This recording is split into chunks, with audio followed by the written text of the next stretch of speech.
Welcome to Fantasy Sports Daily, powered by FantasyGuru.com. Monday through Friday, 12 p.m. Eastern Standard Time, 9 a.m. Pacific. Ray Flowers breaks it all down for you from a fantasy sports perspective.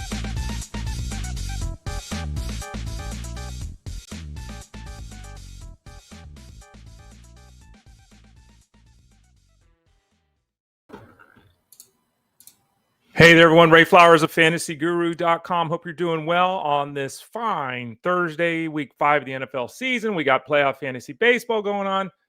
A lot of excitement here in the world of sports. I know there's other sports going on too. I don't pay much attention to golf. I guess the Ryder Cup happened. There's tennis going on, basketball, hockey. Like, there's a lot going on in the world of sports. Hopefully you're enjoying the coverage that we offer over at FantasyGuru.com. Again, I'm Ray Flowers. We're here with you every day on the Fantasy Sports Daily Show. About 12 o'clock Eastern Standard Time. We go about an hour each day, and we rock and roll. We kind of mix and match. We talk about what's pertinent in the news. We're focusing, obviously, at this point of the calendar, a lot on football, and we'll do that again today. Let me throw up on the screen, actually, what the plan is for today. Here it is on the screen. We'll talk a little bit of baseball first. Wanted to sprinkle in some thoughts on the playoffs.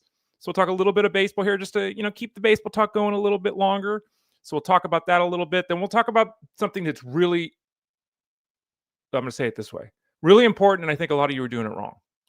We're going to talk about the backfield situation. I have answered the question of which backup running back do you want over and over and over and over and over and over again. What is the right way to do this? We'll talk about that. We'll talk about the bye weeks, the right way to build a roster around the bye weeks. And then we'll visit in about 25, 30 minutes with Tyler Buecher. We'll talk over Thursday Night Football as we do with him on the show here every Thursday. He joins 12:30 Eastern Standard Time. We'll also talk about A.J. Brown and Jamar Chase. What's going on here? What about the wide receiving core with the Commanders? What's going on with the Ravens offense with Lamar Jackson down? What about the Cleveland offense with the change of the quarterback position? What's going on in the backfield in Arizona, Tampa Bay? We'll talk to Tyler Buecher here in a few minutes about that. You can watch the show at any point, live or on demand, youtube.com/@ElitePlusNetwork, Twitter X @FantasyGuruSite. And then Facebook.com/FantasyGuruHQ. Leave comments, questions throughout the show. We'll address those. Watch it live on demand. We talk about it, all that kind of stuff. Go to FantasyGuru.com, click the Elite Plus tab at the top of the page. If you do that, you can find the show cataloged and listen to it at any point that you like. And you can always just type in Fantasy Sports Daily to your podcast network, whatever it might be, and find the show there. And if you want to find me, I'm in Discord all the time answering questions. Posted a baseball article today reviewing the top 50 fantasy performers in 2025. Everyone can go check that out. It's a free article. Talked about that over at the website, answering football and baseball questions in Discord. And you can find me on social medias at the Ray Flowers. All right. One of the things that really stood out throughout the course of the season, and it's been something we've talked about for years now, is obviously the way teams are handling pitching. On and on, we've talked about it. I found it really fascinating that, we get to the playoffs and teams do things in the playoffs that they never did before. And you're trying to win, and especially in these 3-game series, I get it. But you play 162 games to get here, and then you completely change what you did to get here. It's a very odd situation that's going on in baseball. And again, every game, every situation, just because a guy gave up, we're talking some pitch counts and some numbers here. Just because, Matt Boyd only gave up 1 run on his 58 pitches doesn't mean he shouldn't have been pulled from the game. There is more to it than, he only gave up 1 run. But Matt Boyd gave up 1 run and threw 58 pitches and got pulled from the game. Is that what you want to see if you're a Cubs fan? Hunter Greene gave up 5 runs on his 65 pitches. He should have been pulled. He was struggling. Okay, he's about the only guy on this list, though, that you could have said, if this was in August, that's the same move the team would have made. Matt Boyd wouldn't have been pulled at 58 pitches in August. Brian Bello gave up a couple runs in the first inning, was better in the second inning. He got pulled at 28 pitches and 2 runs. He would have gone deeper in a game if it was a regular season effort. Casey Mize, 62 pitches, 1 run. Okay. Dylan Cease, this was a great one. Now, Cease's pitch count can get up. We saw that yesterday. It's not like he threw 6 innings or anything yesterday. But 69 pitches, no runs, pulled. 69 pitches, no runs. Dylan Cease. Throw 100 pitches, no problem, pulled. Zach Littell gave up 3 runs. Should he have started that game? I was discussing this over in Discord. If Nick Lodolo is healthy enough to pitch, and he pitched yesterday, why is Littell in the rotation and not Lodolo? And why did they bring Lodolo in and then immediately pull him and throw in Nick Martinez? I just don't know what the Reds did, but Littell got pulled at 52 pitches. And this one is great. Shota Imanaga, 67 pitches, 2 runs, yanked. Now, I had this back and forth on Discord on Twitter with somebody, again, at the Ray Flowers. Not really sure what's going on. I was a Cubs fan, right? But I said, I mentioned this on the Elite Sports Show. The Elite Sports Show is Monday through Friday on Sirius XM Fantasy Sports Radio with Jeff Manns. I'm with Jeff every Wednesday. Jeff and I talked a little bit about this on the show yesterday from 2 to 5. I'm with you the other 4 days of the week here on the show. And I said, look, why are we going to a bullpen game? Why do we have an opener for the Cubs? And this person I was going back and forth. Well, Imanaga struggles in the first inning. Okay, let's say that's true. That's fine. Shota Imanaga has made 59 appearances in the big leagues, and every one of those 59 appearances has been a start. So for 2 full years, never used an opener in front of him. We get to the playoffs, use an opener. By the way, the opener, Kittredge, gave up a run. That didn't work. They then pulled Imanaga at 4 2/3 innings, even though he only gave up 2 runs and 67 pitches. Weird stuff going on in Major League Baseball. On beyond that, Jazz Chisholm, goes 30-30. And I get we want to play matchups. I get, lefty-righty is really important. I get it's the playoffs. I understand all these other things. But Jazz Chisholm, who was unhappy about this when it happened, was benched in week 1 because they're facing a lefty. He went 30-30 this year. And he's on the bench. Riley Greene, who had 35 home runs and 110 RBIs this year, got pulled in the game because a lefty was coming up to face him. Yeah, exactly, Dexter. It doesn't make any sense. I don't know if you heard my cat at the Dexter Kitty. I don't know, man. So I don't know what you all think of this. But Ethan says the following gets back to old school baseball in the playoffs. Get them on, over and in. My favorite style, but not common in the game anymore. It's weird. Again, I'm not saying you're wrong, Ethan, but it's weird that teams play 162 games to get here. And then once they get here, they change their philosophy. They change their usage of players. It's just very strange. Speaking directly of some other players before we talk football, Mason Miller, 5 strikeouts yesterday. Got 5 outs. All of them strikeouts. He threw the hardest pitch ever in the postseason. He threw a pitch over 104 miles an hour. He hit triple digits 11 times. And he's setting up. It's just it will be fascinating to see where he ends up next year, Mason Miller. Is there a more dominant arm in baseball right now? Doesn't really look like it. He's always expressed a desire to return to starting pitching. But with this level of dominance, can you put him in a rotation? That would take a lot of guts. Again, 5 strikeouts yesterday, 5 outs. He's gotten 8 outs in the playoffs, and I believe all 8 of them have been strikeouts. Wow. Chase DeLauter making his major league debut. Another thing, teams, let's take a rookie who's been injured for 2 years. Let's put him in this first major league game in the playoffs. Hey, went 0 for 2 with the walk. He made an error, made a nice play later defensively. Again, a weird decision. The Guardians, despite making the playoffs and playing very well down the stretch, obviously needed an injection of offense when Bo Naylor's doing things for you and you're, So it's understandable they went to DeLauter, but that's a lot of pressure on a kid. Major league debut in the playoffs. That rarely happens. Bryan Woo's got a pectoral issue. He's throwing a bullpen session today. So this is really important. If he goes to this bullpen session and feels good, probably going to be part of the ALDS roster. If he doesn't feel good, probably not. Obviously, that would be a significant loss for Seattle.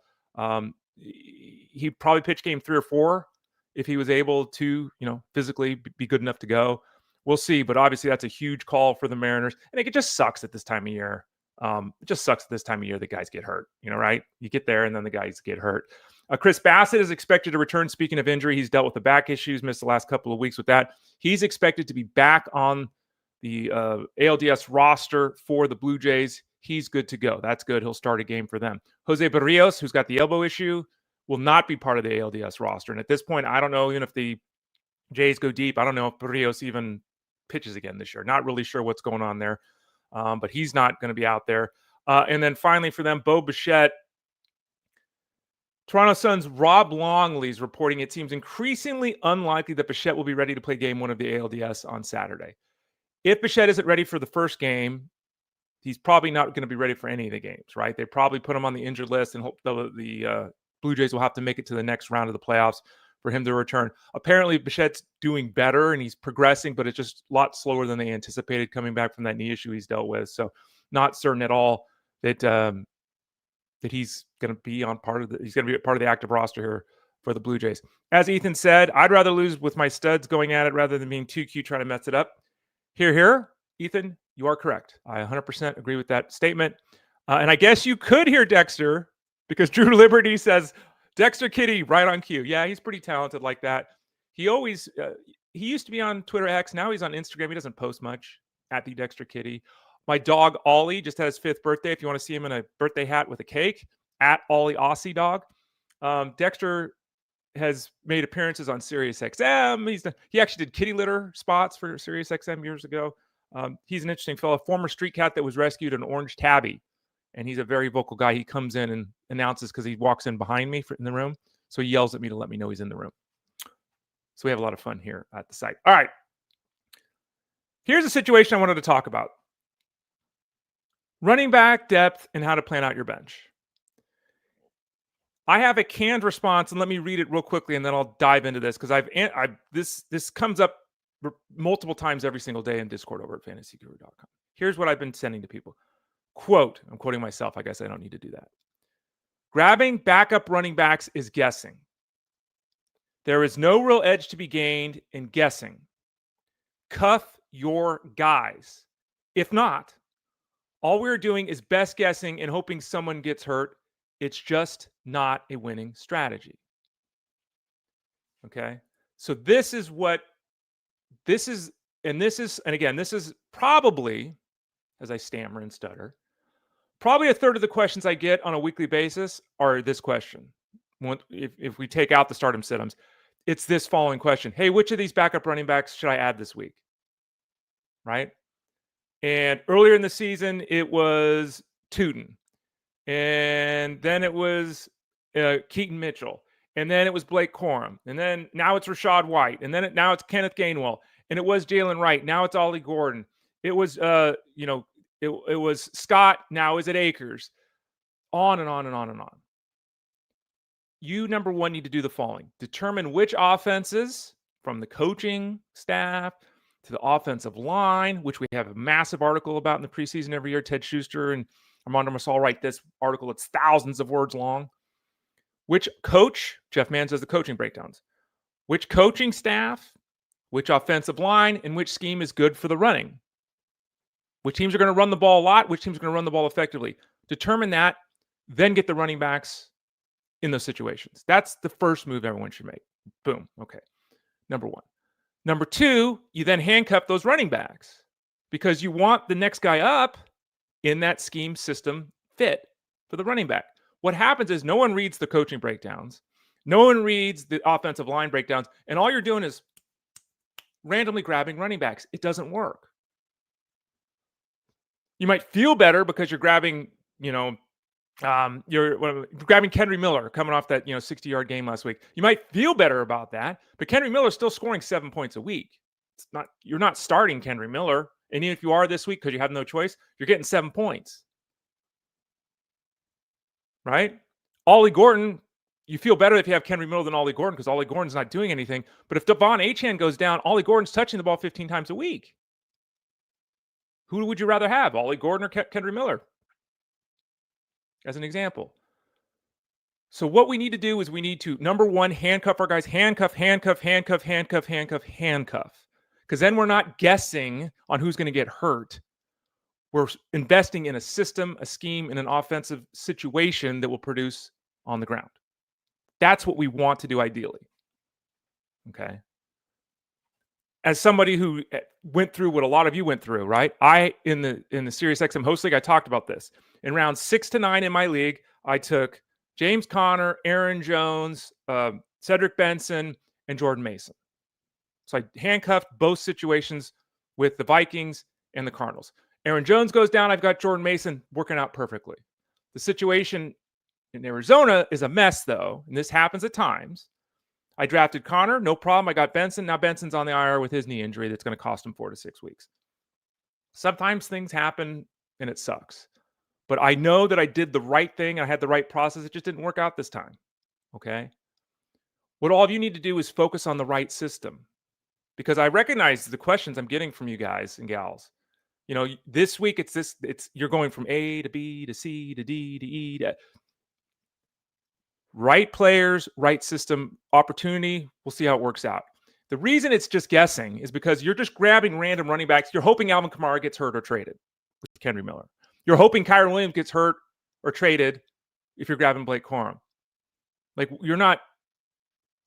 I know people get excited about Miller and they're getting excited about Corum, and you go on the interwebs and let's add these guys 20% of your budget.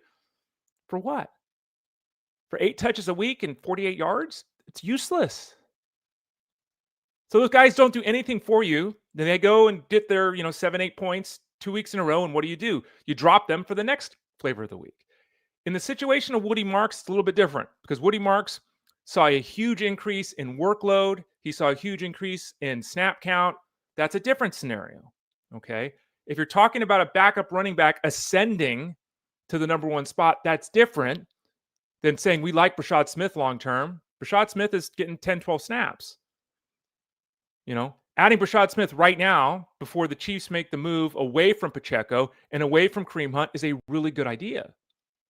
But if you add Brashad Smith today, we're not dropping him in 2 weeks when over the next 2 games he touches the ball 6 times, which is what all of you would do.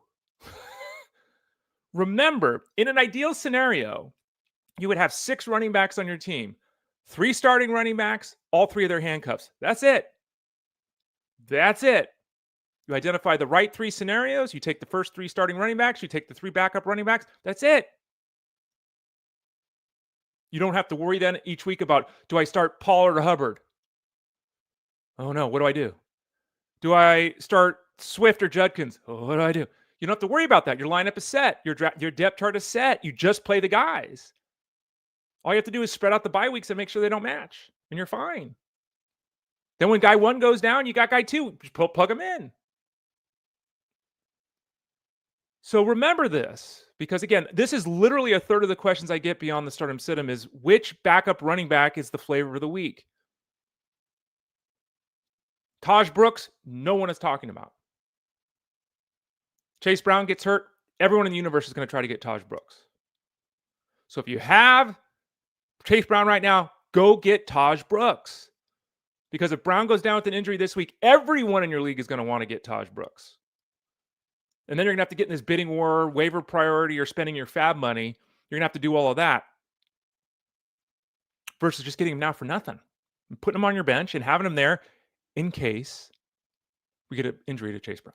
Now, there are scenarios, Arizona for an example, and then we'll move on here. Arizona is a disaster, right? Michael Carter came out and told the press he's going to start this week. Okay, that's fine. Starters in football don't matter at all. 0 importance to that. 0. Who cares who gets the first snap? It means nothing. What are the Cardinals going to do? Well, remember, running back 1, 15-touch guy, he's out. Running back 2, 15-touch guy, he's out. We're now down to 3, 4, and 5. When we get this deep into the backfield of a team, we're talking about a team giving work to guys they didn't even have active on game days. This is a big change, okay? DeMarcado and Carter are likely to split the work. We currently have DeMarcado, and we said this on the show yesterday before the news with Carter, and I'm still saying it now. I still will be playing DeMarcado ahead of Carter. I have no idea what the touch count's going to look like, the snap count's going to look like. No one knows. There's also the fact, as Jeff and I discussed yesterday, remember 2 to 5 Eastern, Monday through Friday on SiriusXM, the Elite Sports Show. Jeff and I both discussed this situation yesterday too, and we both said the same thing. That Bam Knight actually is the better runner of the football for early downs. So what everyone's talking about DeMarcado, then Carter says he's the starter and everyone's talking about Carter. What about Knight? Because in theory, he's the better first and second down back. So there are certain scenarios such as this one. If I had to put it in order, I'd go DeMarcado, Carter, and Knight. I don't know if that's the right call. I'm not starting any of these guys. I know some of you have no choice. I get it. If you're starting any of these guys, I mean, it's rough. Remember, once you start getting, once one guy's down, there's usually pretty good understanding of how it's going to play after that. Once 2 guys go down, like with Arizona, there's no understanding of how it's going to go out. So do yourself a favor. Add these guys if you want, but don't start them unless you're just super desperate, because there's just no clarity whatsoever with that. Let me look at these comments here. Ethan B says, grab random backups. Yeah, it's the move people make. John G says, back up my random backups with random backups. Got it. Yep, that's the move that people seemingly try to make. So yeah, hopefully that helped a little bit, because I got some pushback from a user yesterday saying, Ray, what the hell are you talking about with this stuff? It was written about in the waiver wire article to pick this guy up. Yeah, it is. But you got to pick a guy. The worst thing you can do is you spent $8 to add. Let me look at the list here. You spent $8 to add Blake Corum, and then you're not really liking how that goes. Or let me back up further. You spent $8 to add Dylan Sampson at the start of the season, right? How's that gone? In the toilet. You then spent $8 to add Ollie Gordon when Jalen Wright's injury continued to go. You then went out and spent $5 to get Raheem Mostert this week, right? Previous to that, you went out and spent $4 last week to get Rashad Smith. You just keep rotating through these running backs, and you're spending 4, 5, 8% of your budget each week on a random guy you never play. So at the end of the season, you end up having this spot on your roster play 4 games, and you spent 48% of your budget over the course of the season trying to improve every week. That also doesn't work. It doesn't help. Find the right systems, find the right players, invest, and sit. Don't change your backup running backs on a weekly basis. It's just not a winning move to make. It's not a strategy. It's hoping on an injury. That just doesn't work in fantasy football long term. All right. Let's move on to talk a little bit about the bye weeks. Atlanta, Chicago, Green Bay, and Pittsburgh are on byes this week. You all know that by this point. How do you construct a roster during the bye week situation? We'll talk some more football here in a few minutes with Tyler Beaker. Roster composition in bye weeks. Okay. For me, there's a few truisms. Number one, I don't like carrying 2 quarterbacks. Will I carry 2 quarterbacks through a bye week? Yes. Okay. You run out and you grab Matthew Stafford this week because you've got, Caleb Williams on bye. Fine. Next week when Williams is back, you just drop Stafford. Okay. That's okay to do. Generally speaking, I prefer to only carry 1 quarterback in a 1 quarterback league. I think carrying a second quarterback doesn't do you any good. In a bye week scenario, yes, you can carry 2 quarterbacks. What about the running backs? Well, we just talked about the running backs. Hopefully understand that. Wide receivers, same thing. Hopefully understand that. The 3 positions, though, 4, I guess, if you still use kickers. I'm in all these leagues. I have 1 league that uses kickers. Shouldn't never carry a second kicker. If your kicker's on a bye, drop and pick someone else up. Who cares? The real 3 positions are quarterback, tight end, and defense. We just talked about the quarterback spot. You add the quarterback for the bye week, and then you jettison the quarterback. The worst thing in the world is to have quarterback 11 and quarterback 14 and try to decide each week what to do. You're going to make the wrong decision half the time. So don't put yourself in a position to make bad decisions. Don't do that.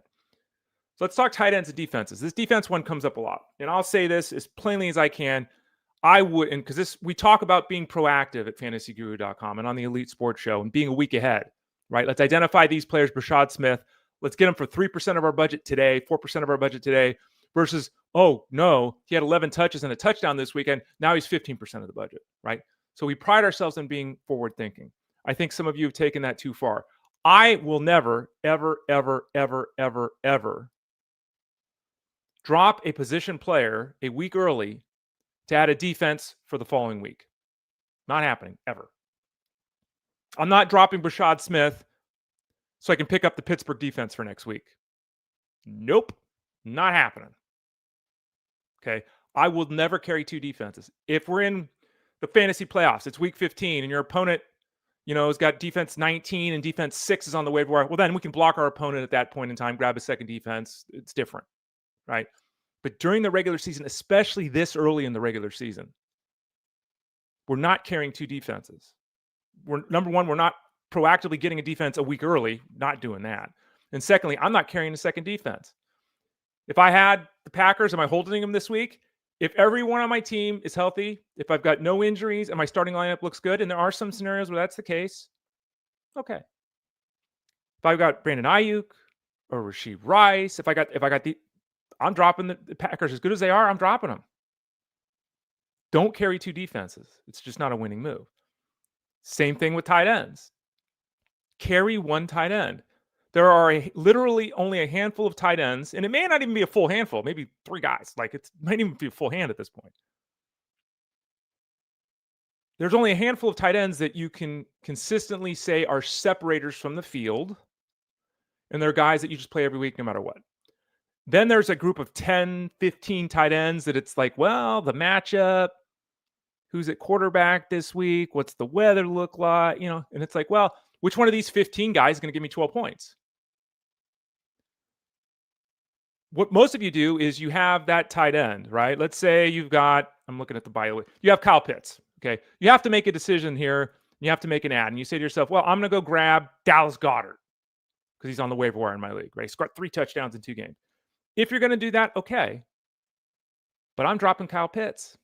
I know it sucks because Kyle Pitts has been very consistent on a weekly basis. But Pitts and Goddard, tight end 7 to 12 based upon the week and the matchup, they're the same guy. You're not gaining an edge, right? You're not gaining an edge by holding on to Pitts through the bye week. You're not gaining an edge in the future when they're both going to score anywhere from 7 to 12 points each week. So there are scenarios, again, where it would be okay to take that second tight end. It would be okay to hold on to Pitts.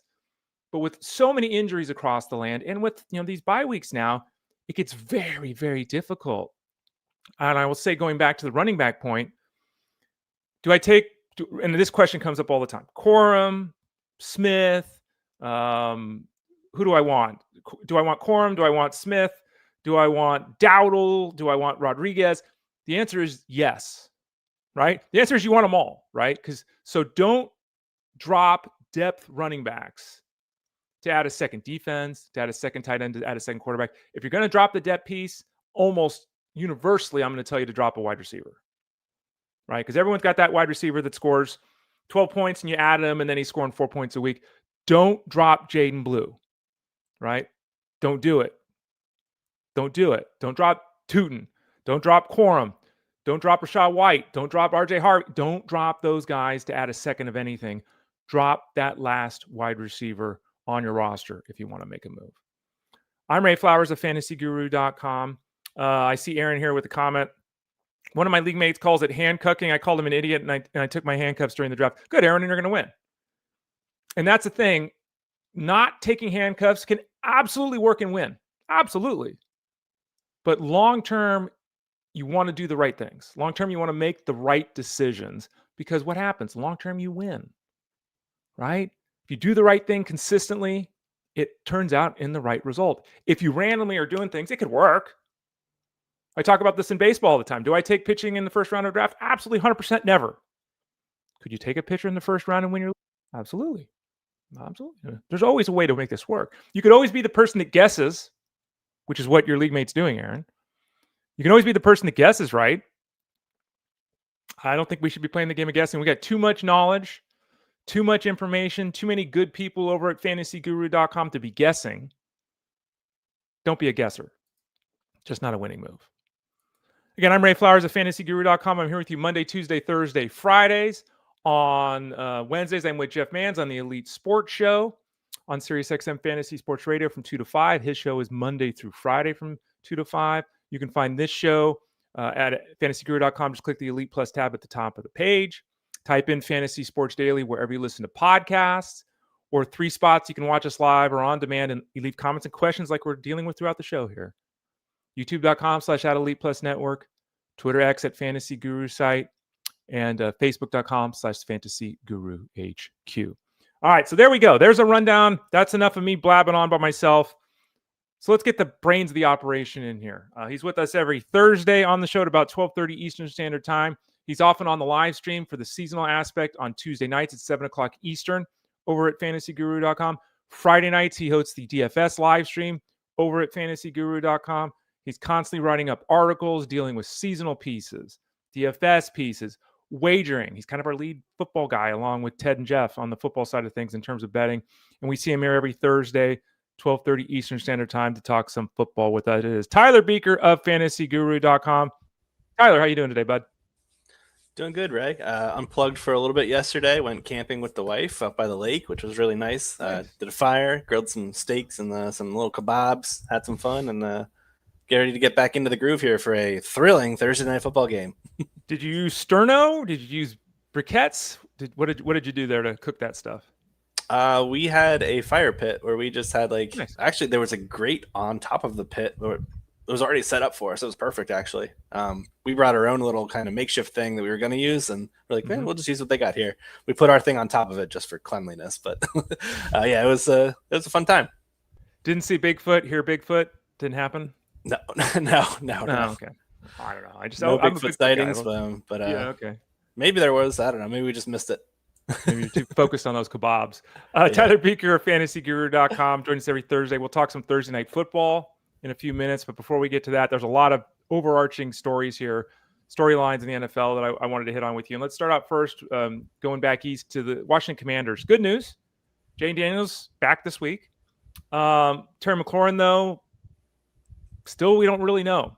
Deebo Samuel's the lead guy here. We know that, but we don't really know when McLaurin's going to return from the leg injury. A lot of people starting to get excited about Luke McCaffrey, who's scored some touchdowns here of late, but not been on the field a lot, not seen a lot of route participation either. Behind Deebo Samuel, who's got you most excited this week with the Commanders team? I mean, even Deebo Samuel is battling a heel injury. He did not practice on Wednesday, so we don't even know if he'll be playing. Yep, on top of that, we've got a matchup against the Chargers. Not fantastic on paper. Chargers are number 1 in EPA per pass. They are number 1 in lowest pass success rate. They are just not allowing a lot of production through the air. It's been a really strong start to this unit. And despite being without Khalil Mack, this is still a squad that I think we need to fear in terms of our matchups and what's allowed. They're giving up the fewest fantasy points per game to opposing outside wide receivers. They're bottom 10 in fantasy points per game allowed to slot. So maybe this is a spot where a healthy Deebo gets back on track. We've got Jaden Daniels practicing again, which is good. I'm assuming he's going to play. That's good news for Deebo, who's averaged 9 targets per game there. In those 2 games with a healthy Daniels. But the other guys, I don't see a path to production here. Maybe we got a Luke McCaffrey touchdown. Kind of rooting for that one just for him to hit the trifecta for the 3rd week in a row. But I don't really see much of a path here. I think it's probably going to be more of the hits here where we go Deebo, Ertz, and some check downs to the RB by committee group here we got. Really odd scenario played out last week. It kind of looked like with the Ravens, Lamar Jackson just kind of said, I'm out. And a lot of Ravens fans kind of said, you better really be out with the way that game went. Well, he's going to be out this week. So the hamstring injury, it's there. Cooper Rush couldn't be more different stylistically from Lamar Jackson. So that's not an ideal scenario at all because the Ravens have to change their offense with days. That's just so it's not the best case scenario here. Who benefits from the move to Rush? And is Rush going to be able to do enough in this offense that there's going to be an offense here that we could look forward to seeing this weekend? That's a tough question, Ray. I didn't think you were going to go that direction of who benefits from Rush. Well, take it any way you want. I mean, it's a mess right now, right? Yeah, I mean, we saw 3 drives from him filling in with that spot start in garbage time. 2 of 3 ended with them turning it over on downs. They did get lucky with a 71-yard touchdown sprint by Justice Hill to salvage one of the drives, but we saw this play out for Dallas last year. Rush was not good. He was down in the Spencer Rattler combination of Drew Lock, Anthony Richardson, like that trio. That's where he was in terms of EPA and completion percentage over expectation. Just not good. So I'm kind of worried that we're just going to see some poor quarterback play. And you mentioned the stylistic changes. I think it's going to force Todd Monken to rewrite his entire game plans because it's just such a swap to a different quarterback. Right. At least in Washington, like the team we just referenced, we had some familiarity there with some mobile guys with Mariota and Daniels. This is just a complete different change of backup. I don't understand this signing. It just didn't make sense to me at the time. And now they've got to actually go through with it. I think they're going to regret this play. Tyler Beaker, fantasyguru.com. The Browns are making a change at quarterback, not because of injury, but because they deemed it the time. So now it's Dylan Gabriel who'll get a chance to quarterback for a couple of weeks before Shedeur Sanders gets his chance. Shedeur Sanders, by the way, if you missed it, miming an answer to the media, real mature, continuing to be kind of a whatever there. But bottom line is Dylan Gabriel's in there. Stylistically, a different type of quarterback. Flacco's more of stretch the field. Gabriel's more of kind of a spread it around kind of guy.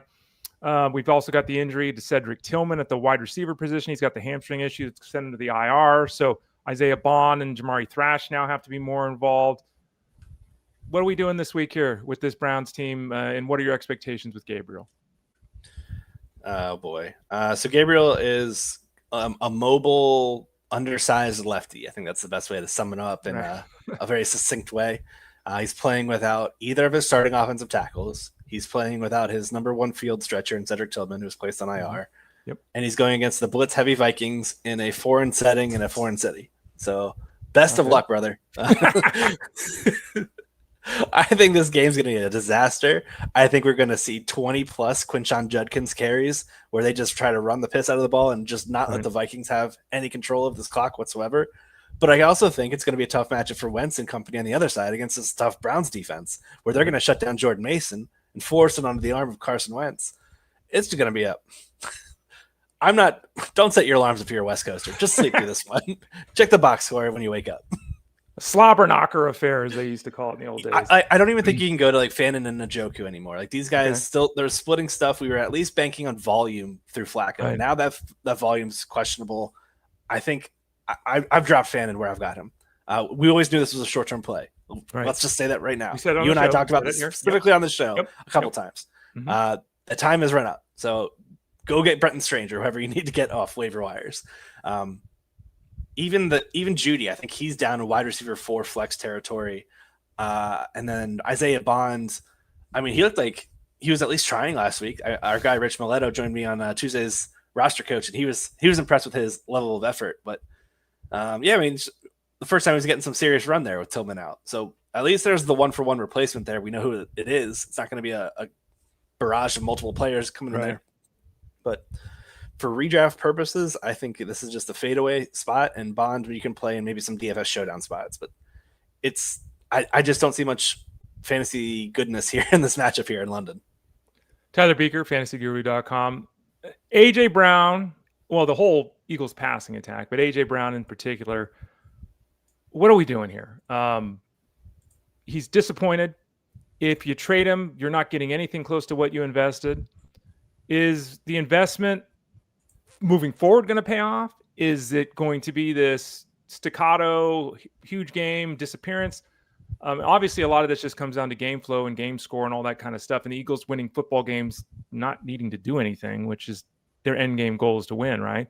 But what do we do with A.J. Brown? Because everyone's got him and they want to trade him, but they're not going to get anything for him. So do you just hold him? Is there any hope this is going to improve? If it doesn't improve, does A.J. Brown just go off and read books? Like, what happens here with A.J. Brown? Yeah, we have to ride the roller coaster for those that invested. The receiving yardage marks are just really rough to look at. 8, 27, 109, and 7. If we exclude that one target week 1 dud, he has averaged 9 targets per game. The problem is he's among the league's worst in catchable target rate. So a lot of those are targets for naught.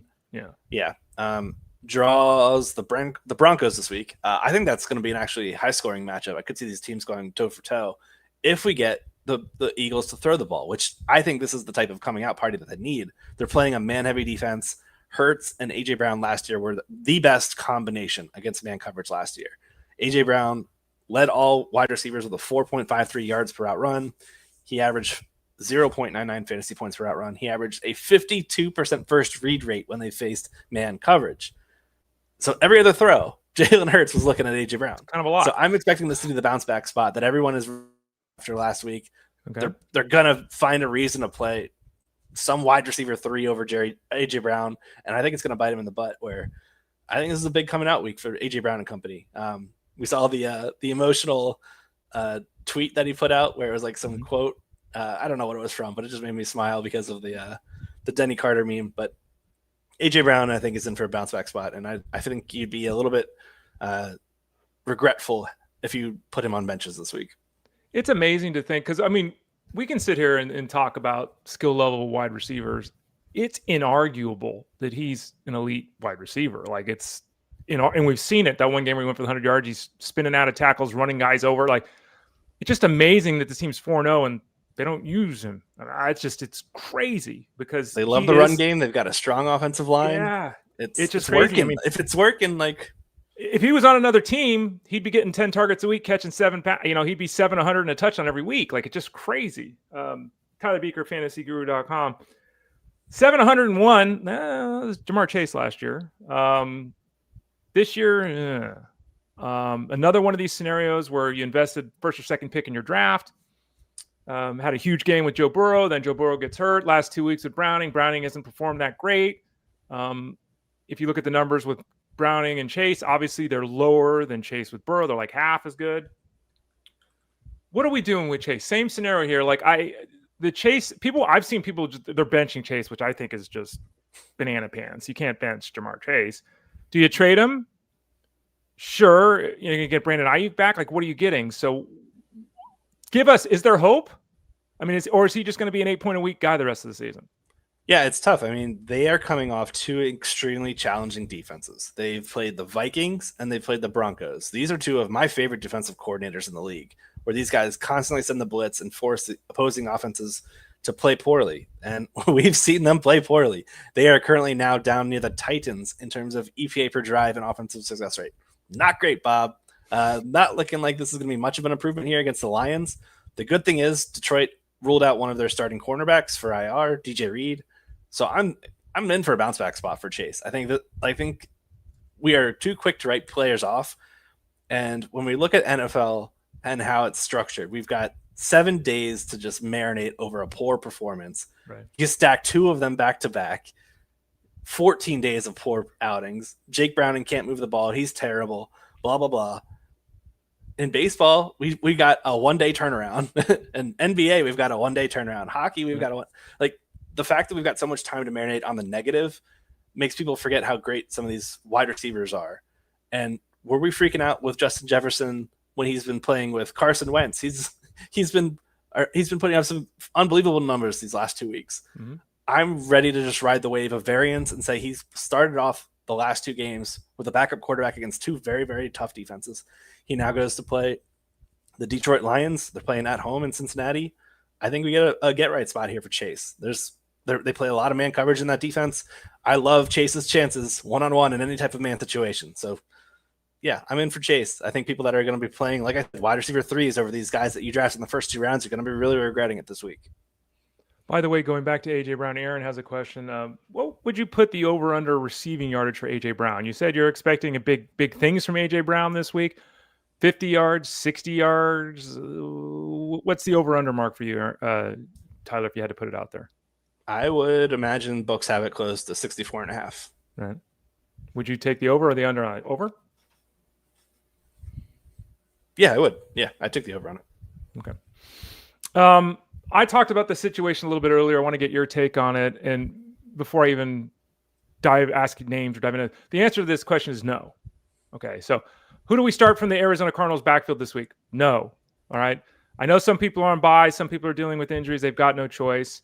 Michael Carter came out and told the media he's starting. And I said earlier, who cares? Starting, running, it doesn't matter who's starting the game, even if that's accurate. We've got DeMarcado and Carter. We've got Bam Knight. It's a mess. When you lose your top 2 running backs, it becomes a mess. Who are you prioritizing? Who would you prioritize if waivers still haven't run in your league? And what do you look like this week as your best guess for the top producer? Yeah, what a kick in the nuts for Trey Benson owners who thought they had that slam dunk play. We talked about it last Thursday night. It wasn't a fantastic start for him on Thursday, but we were still trotting him out there as like an RB2 / flex. Now out the next 4 games on IR. I know this team loves Michael Carter. I would think we see something similar where Carter's in the driver's seat taking over Benson's role with DeMarcado maintaining what he did last week as the change of pace option. Last year, Carter was RB25 in XFP per game. When he had the opportunity, he produced. He was outscoring several guys in that category, guys like James Cook, Bucky Irving. I bullishly attacked Michael Carter on waivers yesterday. So he's the guy that I'm going all in for. I think he's in the flex category for sure. But RB being more of the healthy position relative to wide receiver, I doubt anyone's in the spot where they need to start him this week. But maybe you got a couple of guys like Bijan, James Cook, or Josh Jacobs combo, both guys on bye. Maybe you're forced into starting your RB4, which could be Michael Carter in this case. I don't think it's the best play, but they are, I think, 8.5-point favorites against the Titans, who are, my God, it's going to be a long season for Titans fans. Yeah, it will be. In the FSGA league, I'm in 14-team Champions League. I did pick up Michael Carter, 8% of my budget, and unfortunately, he's going in my lineup. Yeah, so things happen. Things happen. So I'm one of those people you don't want to be. Tyler Beaker, fantasyguru.com. I'm going to ask you this question because I don't want to answer this question. I'm tired of talking about this. But, hey, it's Thursday morning. We got to set our lineups for Sunday for some unknown reason on Thursday. What's going on with the Tampa Bay backfield? Bucky Irving, crutches, walking boot, no clarity on what really is going on there. Everyone's running to the waiver wire now to Rachaad White. Some people are even asking about Sean Tucker. Rachaad White is not a good running back. He's just not, right? We all know that. Sean Tucker, in the brief moments that he's had the last couple of years, he didn't look bad, right? What are we doing here if Bucky Irving is out this week? It's still Rachaad White we're starting, right? Because of his usage in the passing game. Baker Mayfield's not practicing. We're expecting him to play. But there's a lot going on with this Tampa Bay team right now, offensive line. What's the backfield look like if Bucky Irving is out? You bring up a lot of great points there, particularly the offensive line. Absolutely in shambles still. Rachaad White last year was dead last in rush yards over expectation. He was the worst back in terms of that category. I would love to see Sean Tucker get more work. I'm just afraid that White has endeared himself to his coaching staff too much, where he's going to get the bulk of the carries. Period. Like, that's it. Like, it's going to be Rachaad White. Like, he's going to be the guy that gets most of the work. We're all going to be like, why are you not putting Sean Tucker in there? He's averaging 10 yards per carry. No, we like Rachaad White. We're going to dump off 3-yard little outlet passes to him all game long. I think that's what's going to happen, and we're just going to be left with a low ceiling play that we are just hoping he reaches the paint or gets a lot of receptions. Maybe that's his path to production. Tough matchup against the Seahawks, who are really good defending the run as well. So you throw in the OL problems, I think we're probably looking at a back-end RB2 for White. Tyler Beaker, fantasyguru.com. Let's talk some Thursday night football here. Niners and Rams, divisional matchups. They hate each other. Oh, boy. The Niners are just... this is remarkably bad. Like, the amount of injuries they have is actually pretty remarkable. George Kittle, their all-pro tight end, is out. Brandon Ayuk, their number one wide receiver, is out. Jacob Cowing's on the IR. Trent Taylor's on the IR. Jordan Watkins is out. Ricky Pearsall is out. Juwan Jennings is out. So their number one wide receiver, Deebo Samuel, got traded. Their number two wide receiver, Ayuk, is not playing. Their number three wide receiver, Juwan Jennings, is out. Their number four wide receiver, Ricky Pearsall, is out. Their number one tight end, George Kittle, is out. Is it Christian McCaffrey 30 touches tonight? Is that what is this team going to do? And talk us through the receiving situation, because I've already seen masochists out there asking who to start from the 49ers at the wide receiver position. And my answer for this one, again, is just no. I'm one of those masochists where I'm going to need some help at wide receiver. I've gotten super unlucky in some home leagues where I just chose all of the injured wideouts for some reason. Bold move, Tyler. This matchup, though, is not fantastic. Niners are really struggling health-wise, like you mentioned, and the Rams' defense is playing pretty darn well. We saw that show up against the Colts last week, where they held them to, 17 points? They eventually came back. Never mind. But that was mostly garbage time. What I'm looking at here is a lot of Christian McCaffrey carries and checkdowns. Unfortunately, McCaffrey's been very inefficient rushing-wise this season, where he's really just been a volume hog, and that's really what we've gotten by with. Carry, right? Just nothing.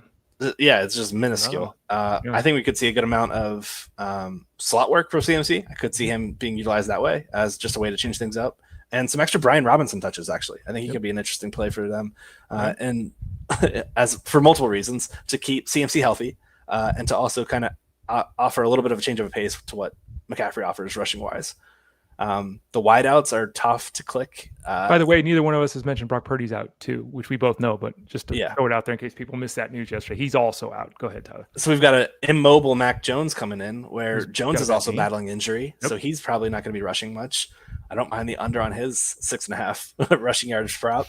The wideouts, though, I think we're looking in like 40 yards and below for the props. Like, it's just not something that anybody has any confidence in, sportsbooks included. Bourne would be my favorite for the guy that's going to see the most work, just based on what we saw last week, where he ran ahead of Demarcus Robinson in Robinson's first game back from suspension. That's really the only thing I'm basing it off of, because it's the only thing we can base it off of. We don't have a large sample size here. Throw in the random guys like MVS, Sky Moore. Who knows? We could see a rotation. It could be just disgusting all around, where maybe the best play is Jake Tomjus. I don't even know if I'm saying his last name right, but he's the guy that I think may be the best pass catcher. Who knows?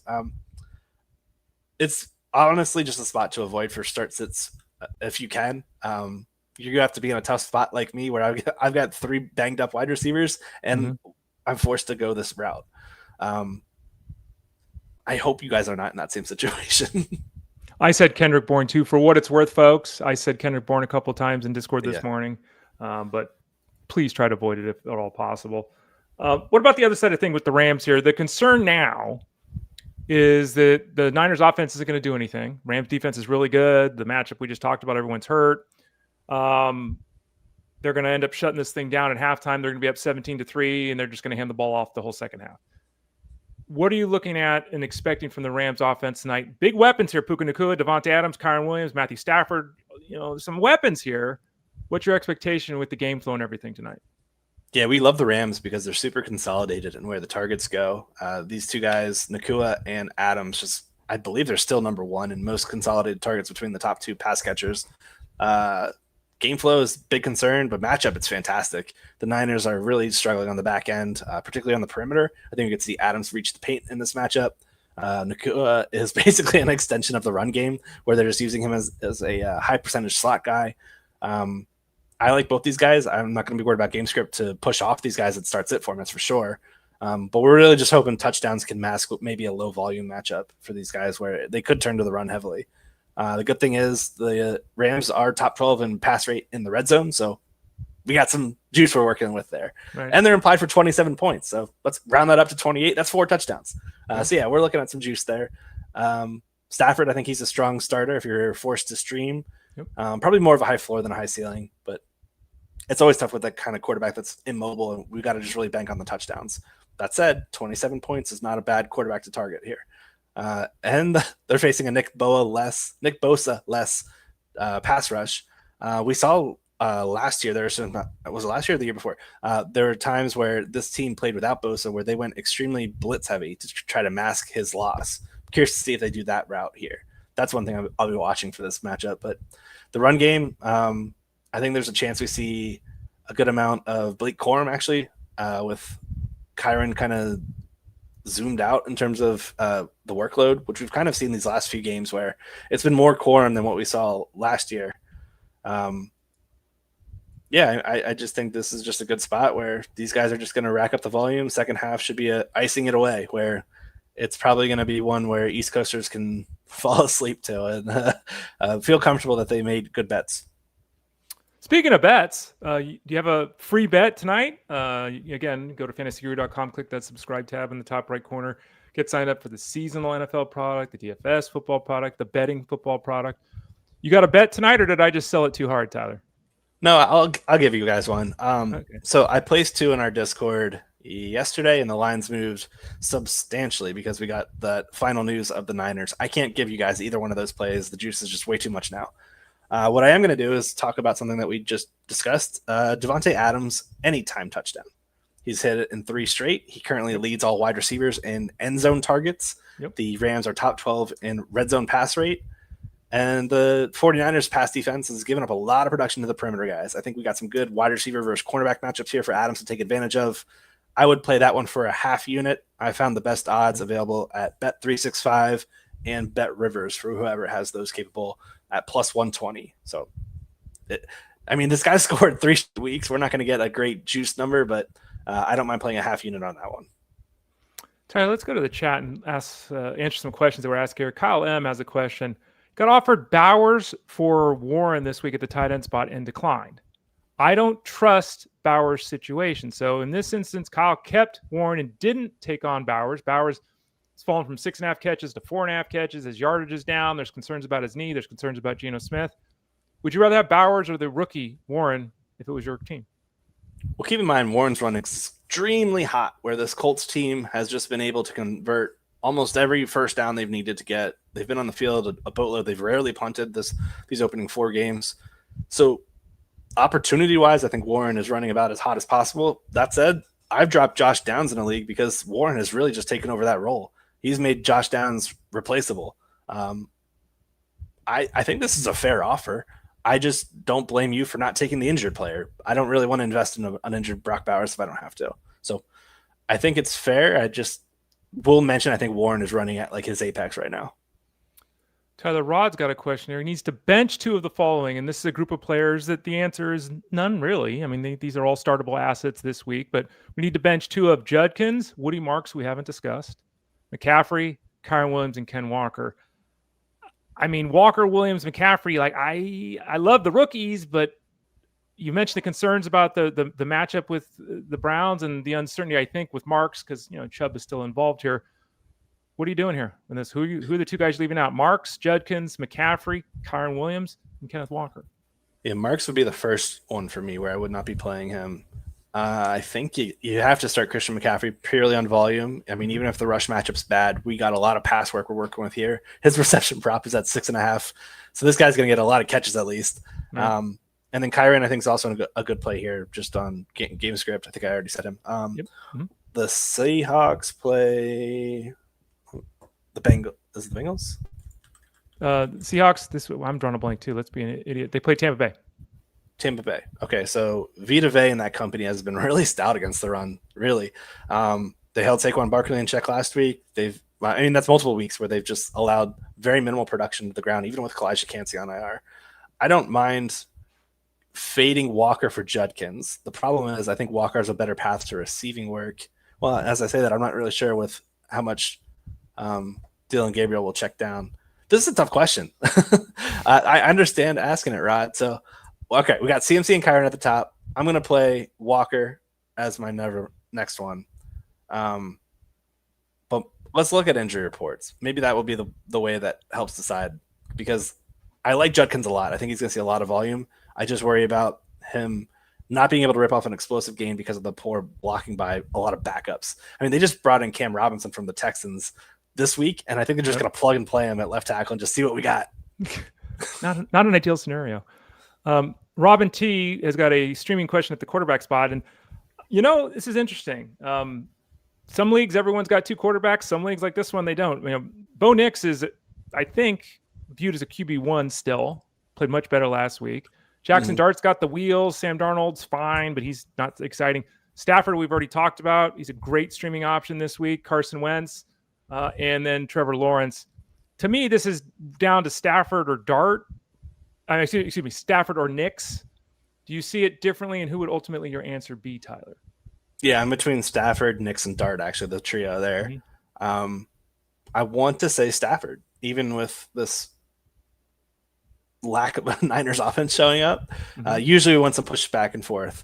Problem is I could see Nix easily handing the ball off. I am so over the shenanigans that Sean Payton does in the red zone.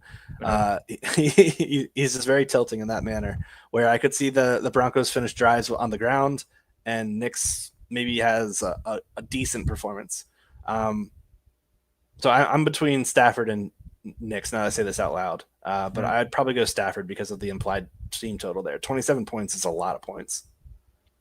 Ethan B's got a flex and a running back question. So we need two of the following in a PPR setup. Two of these four: Chase Brown, AJ Brown, Michael Pittman, and Woody Marks. And if you don't say Marks, and I don't think you're going to say Marks, tell us why you don't say Marks. I'm going to go the two wideouts. I just think these guys have great volume. Pittman's just been consistently seeing a lot of work.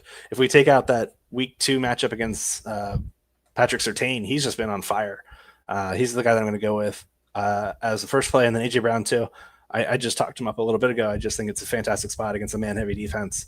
The only reason why I'm not going Woody Marks is we've only seen it one time, and it was against the lifeless Titans. Maybe they see a bit more of a roadblock here as they face the Baltimore. Oh God, even that's tough to say because they're without so many pieces now. Right.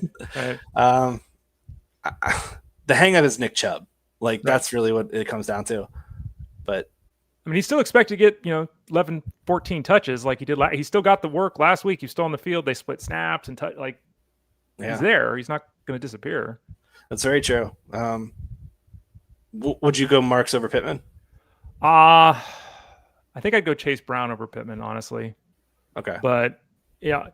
And again, this is a tough question for Ethan, and this one that comes up a lot. The answer is all these guys are starters. I think all of them are wide receiver 3s or better, and the running backs are all top 25 running backs. So it's I don't think there's a right answer, wrong answer. I think it's kind of a personal preference.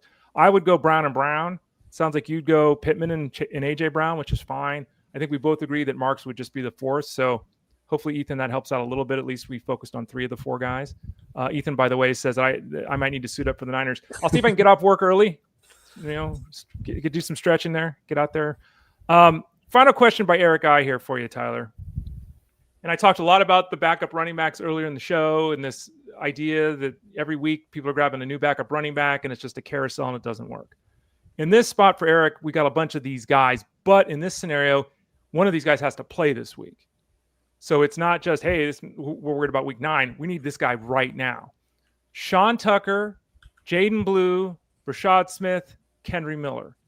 As of right now, unless I missed it this morning, we're not sure what's happening with Bucky Irving. We're not sure what's happening with Miles Sanders. So it makes it really tough right now to say Blue or Tucker because so is it down to Smith and Miller, or do you see it differently? Yeah, we're going to need some news here. If Sanders is out, Blue makes an appealing choice. I'm probably going to be playing Kendry Miller just based on what we've seen these last few weeks. And they've got a really good matchup here. The Saints and the Panthers, I believe, face off against one another. Panthers being one of the worst run defenses in the league. Tyler Beaker, fantasyguru.com. You can see him here on the show every Thursday at 12:30 Eastern Standard Time. As we both talked, he's often on the live stream on Tuesday nights, talking some seasonal fantasy football, 7 o'clock Eastern Standard Time. And then you also host on Friday nights the DFS chat. Tyler, talk to us about that one. Let me correct myself. The Saints play the Giants, but that's still a great run matchup. But yes, Friday night we'll be doing the Core 4 live stream. I've got Chris Rose joining me this week. We'll be walking through the entire Week 5 slate, looking at our favorites at every position. I've got a Week 5 game script coming out on Saturday, which will go game by game, looking at pace of play calling tendencies, and individual matchups. Hoping to get you guys in the best situations for start sit lineups, player props, whatever you DFS, everything. And then Sunday, you guys can catch me in our Discord channel where we will be doing start sits from 11:30 a.m. Eastern all the way up until kickoff at 1 p.m. Again, he's Tyler Beaker. Every Thursday, he's with us at 12:30 Eastern Standard Time. Click that subscribe tab in the top right corner at fantasyguru.com. Send an email to support@fantasyguru.com. You want to get Tyler's work in DFS, in seasonal, in wagering, hit us up, support@fantasyguru.com. Good luck tonight. Good luck this week. Tyler, you don't really need it. You're as prepared as anybody. The folks can find you in Discord and read all your work and see your shows here in the next couple of days. Thank you for your time today, and we'll talk to you a week from today. Yep, thanks for having me, and good luck everyone this Thursday night. You got it. He's Tyler Beaker. I'm Ray Flowers. Both of us will be in Discord today helping you out, set those lineups, all that kind of stuff. Check it out. Get signed up. Support@fantasyguru.com or click the subscribe tab in the top right corner. For Tyler, I'm Ray. We'll be back here at 12 o'clock Eastern Standard Time tomorrow. Myself and Russell Clay here on Fantasy Sports Daily, powered by fantasyguru.com.